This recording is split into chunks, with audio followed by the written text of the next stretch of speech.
प्रिय मित्र, दाऊद भजन 62 वचन 6 में कहता है, सचमुच वह मेरी चट्टान और मेरा उद्धार है, वह मेरा गढ़ है, मैं डिगूंगा नहीं। इधर डेविड को उसके दुश्मनों द्वारा बदनाम किया जा रहा था और उनका झूठ सार्वजनिक रूप से बढ़ता जा रहा था। वह बेचैन हो गया क्योंकि वे लगातार उसे कोस रहे थे। द्वितीय शमूएल 16 वचन 5 से 8 में शिमी नाम के एक व्यक्ति ने दाऊद पर चिल्लाकर श्राप दिया, उसे एक बेकार आदमी कहा और उस पर राजा शाऊल की मृत्यु के लिए जिम्मेदार होने का झूठा आरोप लगाया, जिसके कारण प्रभु ने उससे राज्य छीन लिया था। उसने इसे अपने पुत्र अबशालोम को दिया। शिमी दाऊद का पीछा करता रहा, उस पर पत्थर और मिट्टी फेंकता रहा और उसके शक्तिशाली लोगों के सामने उसे कोसता रहा। भजन 62 वचन 3 और 4 में डेविड कहता है, तुम कब तक एक आदमी पर हमला करते हो? उन्हें झूठ से आनंद आता है। जब ऐसा महसूस हो कि पूरी दुनिया आपके खिलाफ है, तो मदद के लिए स्वयं या दूसरों की ओर देखना आसान हो सकता है। लेकिन इस स्थिति में डेविड ने भगवान की ओर रुख किया और मुक्ति के लिए प्रार्थना की। यहाँ तक कि अपने शर्मिंदगी के समय में भी उन्होंने भजन 62 के पद 5 में कहा, भगवान में आराम करो मेरी आत्मा, भगवान में आराम करो, मेरी आशा उससे आती है।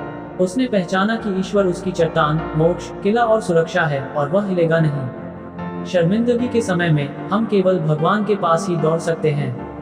केवल वही हमें जीवन के तूफानों से बचा सकता है। यीशु हमारे दर्द को समझते हैं, उन्होंने पहले ही हमारे लिए सार्वजनिक शर्मिंदगी झेली है। इसलिए यीशु की बाहों में आराम करो और वह तुम्हें चट्टान की तरह घेर लेगा। उसे बताएं कि वह आपकी चट्टान, आपकी ताकत, आपका उद्धार और आपका गढ़ है।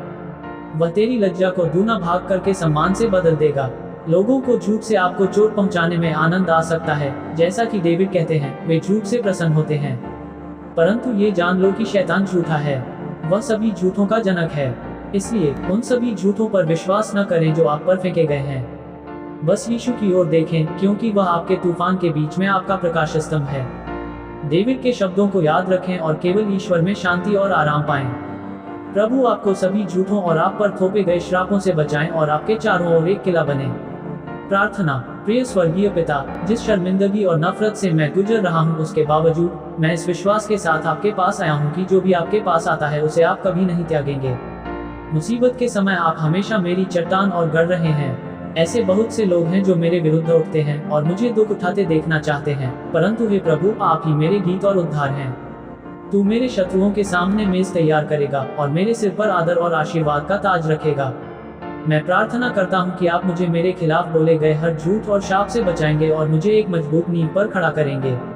मैं डिगूंगा नहीं। यीशु के नाम पर मैं प्रार्थना करता हूं, आमीन।